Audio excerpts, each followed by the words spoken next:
Captain Riley Morrison had been called many things in her 32 years of existence. Ripped to her friends, that crazy human to her enemies, and disappointingly slow to pretty much everyone else in the galaxy. Right now, she was being called utterly useless by Captain Vex Tar, which was rich coming from a bug who needed 4 arms just to hold a coffee cup properly. The distress signal is clear, Vex Tar chittered, his compound eyes reflecting the bridge's holographic display. The luxury liner Opulent Dream is under attack by pirates. We must respond immediately. Riley leaned back in her chair, boots propped up on the console in a way that made the ship's engineer, Blub, nervous. Everything made Blub nervous, though. The aquatic alien spent most of his time in a mobile tank, constantly bubbling anxious commentary about hull integrity and proper safety protocols. Pirates, you say? Riley drawled, not bothering to hide her amusement. How terrifying. I suppose we'll need to call in the big guns. Maybe alert the Galactic Defense Force? Send a strongly worded letter? Security Chief Krath, a 7-foot reptilian with scales that changed color based on his mood, turned a distinctly annoyed shade of orange. Mock us all you want, human, but when the shooting starts, you'll be hiding behind the nearest bulkhead like your kind always do. Riley's grin widened. Oh, Krath, you flatter me. Here I thought you'd forgotten about the vegan incident. That was different, Krath snapped, his scales shifting to embarrassed purple. You got lucky. Lucky. Lucky. Riley savored the word like fine wine. Right. Because accidentally disarming 3 vegan warriors with a soup ladle was pure chance. The truth was, Riley had been dishonorably discharged from Earth Special Forces for what her commanding officer had diplomatically termed excessive creativity in problem-solving. What he'd actually meant was that she'd turned a routine peacekeeping mission into something resembling a Three Stooges routine, complete with improvised weapons and an unfortunate incident involving a diplomat's ceremonial hat. But the galaxy didn't need to know that. The galaxy had already decided that humans were slow, emotional, and about as threatening as a particularly aggressive houseplant. Riley had learned to let them keep that assumption. It made her job so much easier. The Opulent Dream carries 800 passengers, Vex Tar continued, oblivious to the byplay. Mostly high-value targets. Politicians, business leaders, celebrities. If they're taken hostage. The ransom demands will be astronomical, Blub bubbled nervously. The political implications alone could destabilize 3 sectors. Riley studied the tactical display with the kind of casual interest she usually reserved for lunch menus. The Opulent Dream hung dead in space, surrounded by what looked like a small fleet of pirate vessels. Definitely the Crimson Claw, judging by the distinctive red paint jobs and the alarming number of weapons bolted to their hulls. Well, she said finally, I suppose someone should do something about that. Vex Tar's mandibles clicked in what might have been agreement. Indeed. Krath, prepare the security teams. We'll need to coordinate with the Defense Force for a proper assault. Or Riley suggested helpfully, we could just ask them nicely to stop. The bridge fell silent except for Blub's nervous bubbling. You cannot be serious, Krath hissed. Dead serious. I'll walk right up to their ship and politely request they cease their piratical activities. Maybe bring flowers. Pirates love flowers. Humans, Vex Tar muttered, his compound eyes somehow managing to convey profound disappointment. Your species' inability to grasp basic tactical concepts never ceases to amaze me. Riley's smile never wavered. What can I say? We're slow learners. The Opulent Dream looked like it had been through a blender. Scorch marks decorated its elegant hull, and several of its luxury observation decks were now providing a much more intimate view of the vacuum than their designers had intended. The pirate fleet circled it like vultures, their weapons trained on the crippled vessel. By the void, Blub whispered, his tank water turning a nervous shade of yellow. There are at least 20 ships. Maybe more. Riley counted them methodically. 23, actually. Plus what looks like a command dreadnought hiding behind the Dream's bulk. Subtle. 23 ships, Vex Tar repeated, his confidence evaporating like morning dew. Our tactical projections assumed perhaps 6 or 7 pirates. This is the entire Crimson Claw fleet. Krath's scales had gone from confident orange to oh crap brown. That means Scar Moth himself is leading them. The name sent a chill through the bridge. Scar Moth was a legend in the worst possible way. 4 arms, each one strong enough to crush a human skull. Reflexes that made a striking snake look sluggish. He'd fought over 300 duels and never lost one. Most opponents didn't survive long enough to learn from their mistakes. Scar Moth, Riley mused. Wasn't he the one who single-handedly conquered the Theta colonies? In 3 hours, Blub confirmed miserably. Using only a ceremonial sword and what witnesses described as terrifying enthusiasm. Charming. I assume we're retreating now? Retreating? Vextar's voice rose an octave. We cannot retreat. Our reputation depends on this rescue. Riley raised an eyebrow. Our reputation for what exactly? Creative ways to get everyone killed? For being heroes. Krath snapped. Something your species wouldn't understand. Oh, I understand heroism perfectly. I also understand mathematics. 23 ships versus 1. Even I can do that math, and I use my fingers to count. The tactical display updated with new information. The Stellar Harmony's sensors had picked up communications from the pirate fleet, and the translation came through clear as day, all hostages secure. Scar Moth requests immediate transfer to the breeding pens. He wishes to examine the human specimens personally. Riley's casual expression didn't change, but something cold flickered behind her eyes. Breeding pens? The slave trade, Vextar explained grimly. Scar Moth supplies exotic species to private collectors. Humans are particularly prized for their entertainment value. Entertainment value. Your species' emotional responses are considered highly amusing, Krath added unhelpfully. The way you scream, the way you beg, the way you cling to hope, even when. I get the picture. Riley's voice was perfectly level. So the plan is?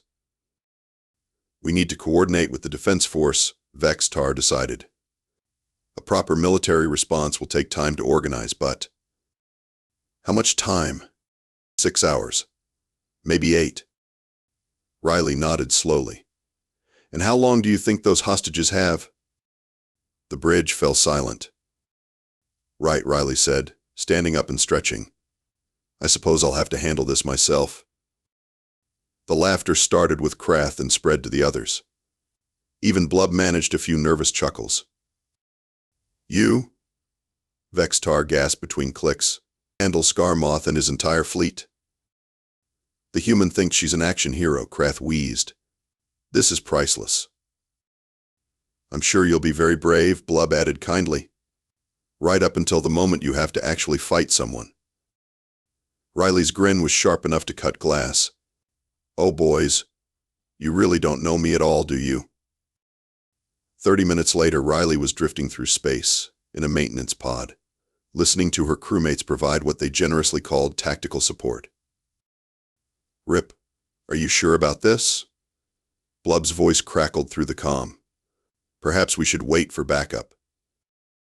Backup's 8 hours away, Riley replied, adjusting the pod's course toward the Opulent Dream. Those hostages will be decorating someone's private zoo by then. Your concern is admirable, Vextar interjected, but this is suicide. Scar Moth has killed beings twice your size with his bare hands. Good thing I'm not planning to fight him with my bare hands then. What exactly are you planning? Krath demanded. Riley's smile was audible in her voice. I'm going to be creative. The maintenance pod slipped through the debris field surrounding the luxury liner, its tiny signature lost among the wreckage. Riley had disabled most of its systems, running on minimal power and hoping the pirates' sensors would mistake it for floating junk. The Opulent Dream's hull loomed ahead, its elegant curves marred by blast holes and scorch marks. Riley could see boarding tubes attached to the ship's docking bays, and the distinctive red uniforms of Crimson Claw pirates patrolling the corridors visible through the transparent aluminum viewports. Approaching the target, she reported quietly. I count at least 40 pirates on the upper decks alone.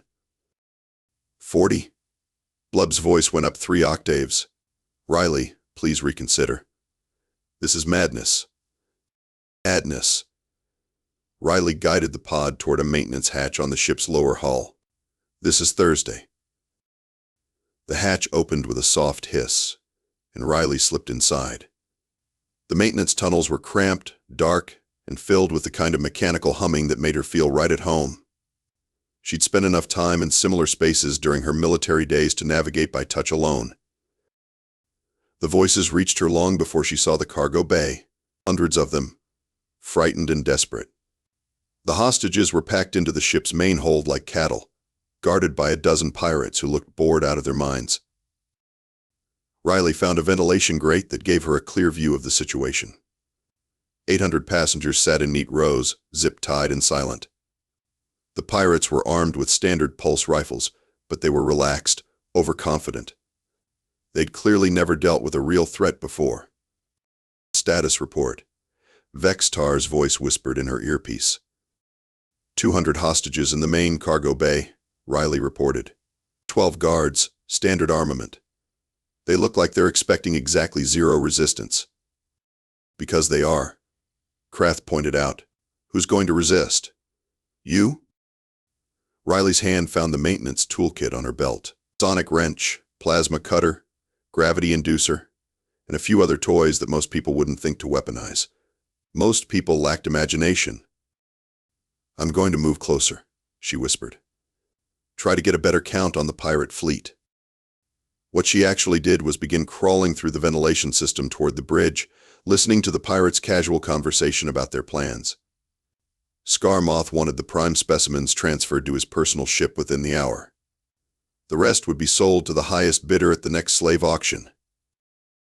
Riley's jaw tightened. She'd seen slave auctions before, back during her military days. The memory wasn't pleasant. The first pirate died quietly, his neck snapped by a sonic wrench applied at precisely the right frequency. Riley dragged his body into a maintenance closet and continued moving. The second pirate was alone in a storage room, counting stolen jewelry. Riley's plasma cutter made short work of him, though she had to be careful not to damage the ship's hull in the process. By the time she reached the bridge level, 5 pirates had simply vanished without a trace. The remaining crew was starting to notice. "Where's Grax?" one of them muttered. "He was supposed to check the lower decks an hour ago."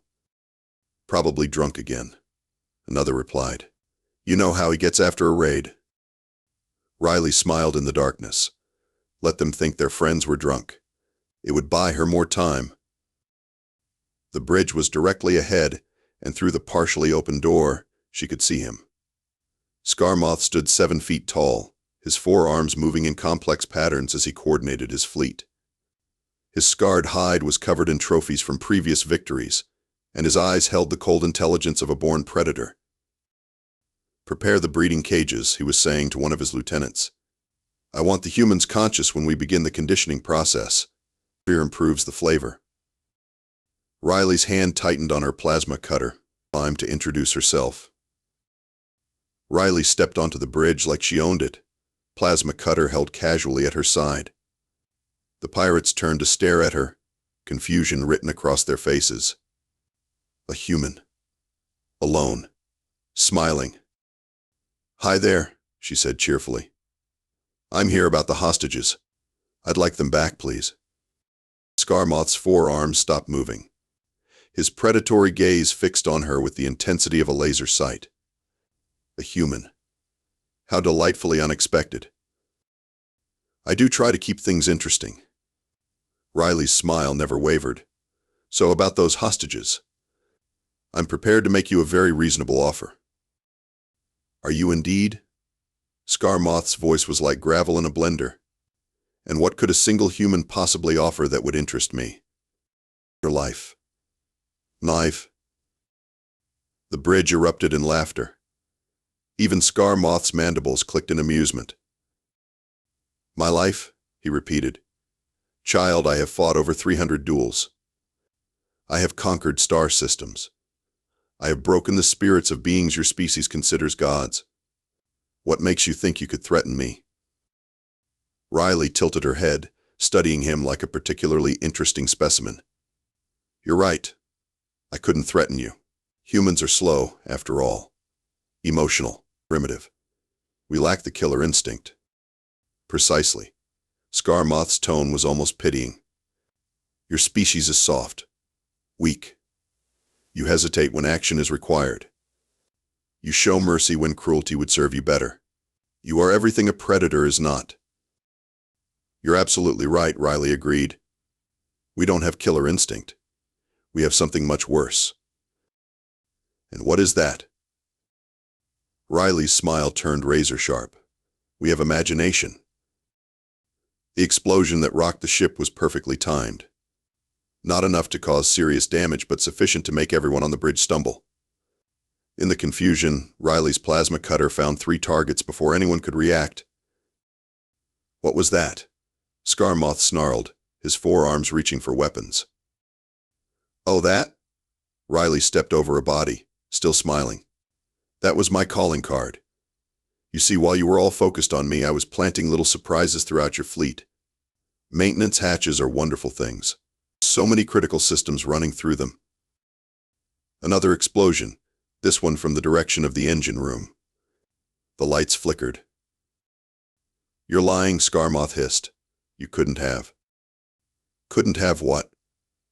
Turned your own maintenance tunnels into a delivery system? Used your own infrastructure against you?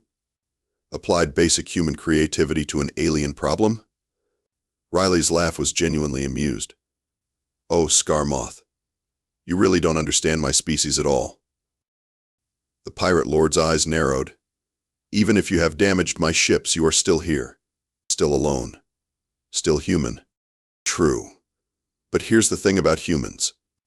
Riley began walking toward him, her plasma cutter humming with deadly energy. We're not slow because we can't move fast. We're slow because we choose to be. We're not weak because we lack strength. We're weak because we prefer not to use it. And we're not primitive because we don't understand violence. She stopped just out of reach of his forearms. We're primitive because we've learned to control it. Scarmoth's laugh was harsh. Control? You think you control anything here? I could kill you in a heartbeat. You could try. Riley's voice was conversational. But you won't. You know why? Enlighten me. Because you're curious. You want to see what the slow, weak human will do when cornered. You want to understand how we survived our own homeworld long enough to reach the stars. You want to know what we're really capable of when we stop pretending to be harmless. Scarmoth's forearms spread wide, each one holding a different weapon. Very well, human. I will indulge your delusions. I challenge you to single combat. When you are dead, I will take special pleasure in breaking your species spirit. Riley's grin was all teeth. How sporting of you. And just to make this interesting, I'll give you a handicap. A handicap? I'll give you 3 heartbeats to kill me. That's more than your reflexes should need, right? I mean, humans are so slow. Scarmoth's eyes gleamed with predatory hunger. 3 heartbeats. More than generous. I accept. Riley holstered her plasma cutter and spread her arms wide. Whenever you're ready. The countdown began. Heartbeat 1.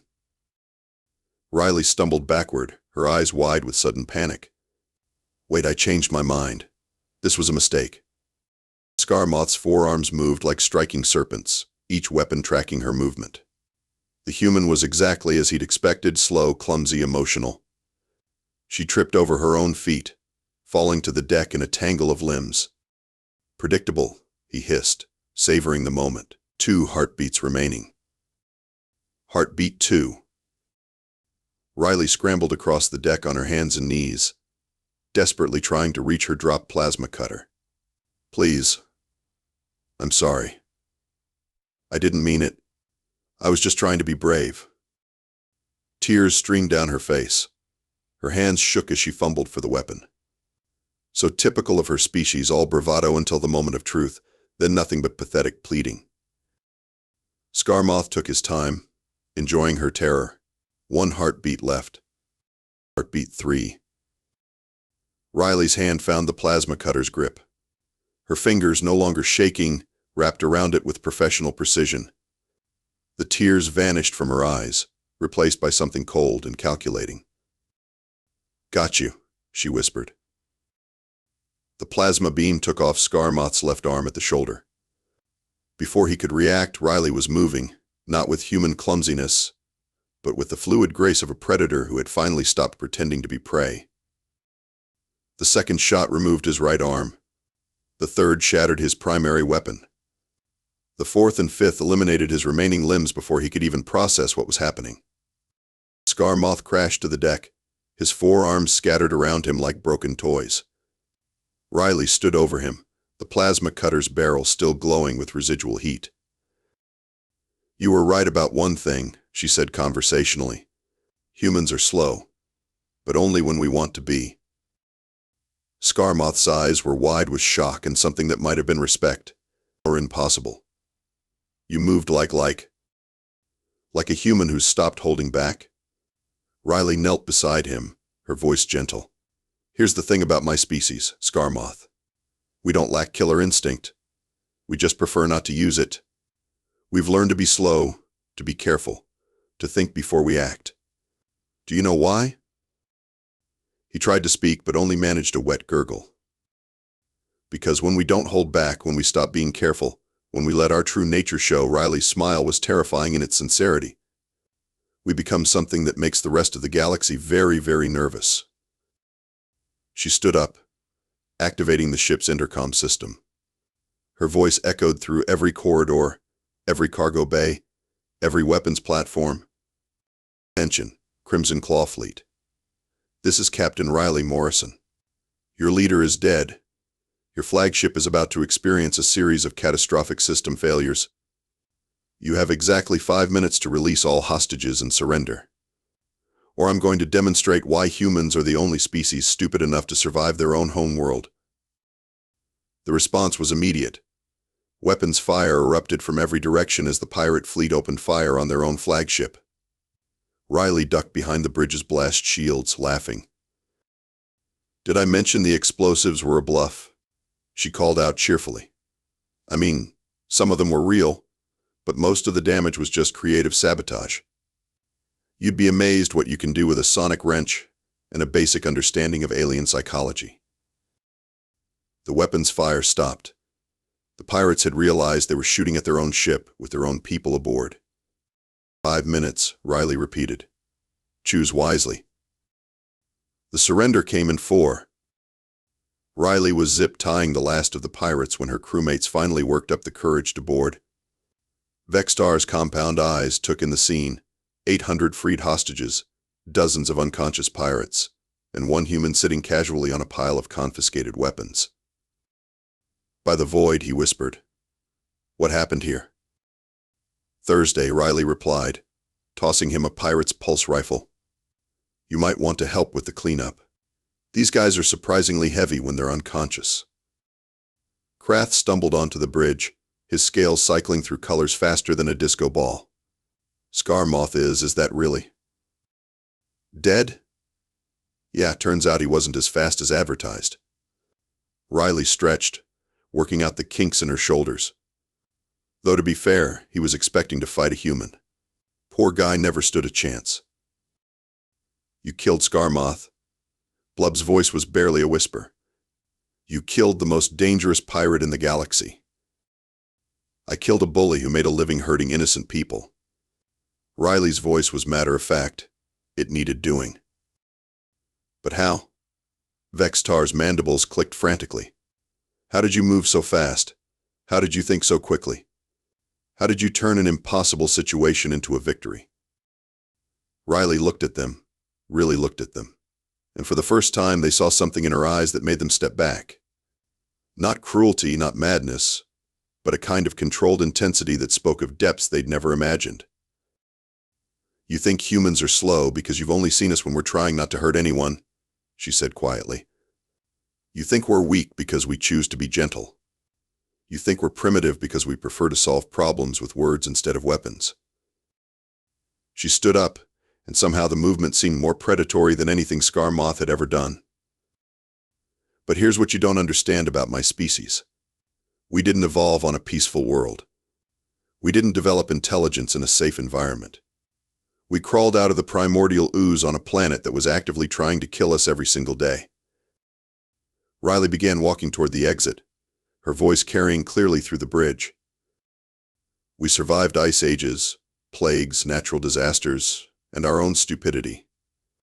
We learned to make tools, to use fire, to cooperate with each other, not because we were naturally peaceful, but because working together was the only way to survive long enough to reproduce. She paused at the doorway, looking back at them.